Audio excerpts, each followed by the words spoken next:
Hey there guys, my name is Marcus, and in this video I'm going to share with you how you can fix if your JBL Quantum 400 is not working, your microphone is not working on a PC or laptop.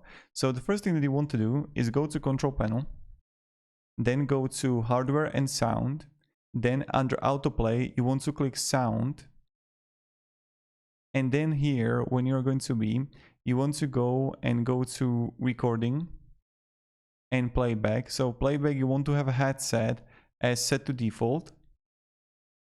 So you're gonna have set to default. This is the first thing, your headset.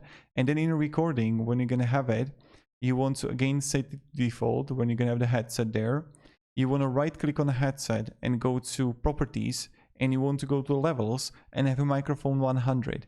So this is the one thing that can possibly help you. The second thing that you can try, and maybe this is going to work also, what you want to do is to go to settings, and when you're going to be in settings, you want to go to the privacy, and here under camera you're going to have microphone, and then allow apps to access your microphone, and you want to have yes, allow it.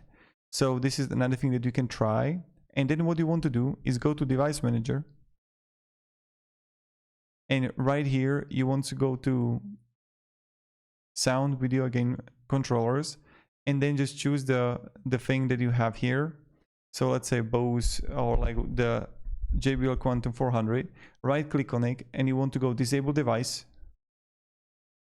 and again here you want to go enable a device, and then right click, and you can just like update the driver. So search automatically for drivers, and that's something you can also try to do, and maybe someone with is going to work out. So thank you very much for watching, and have a great day, and goodbye.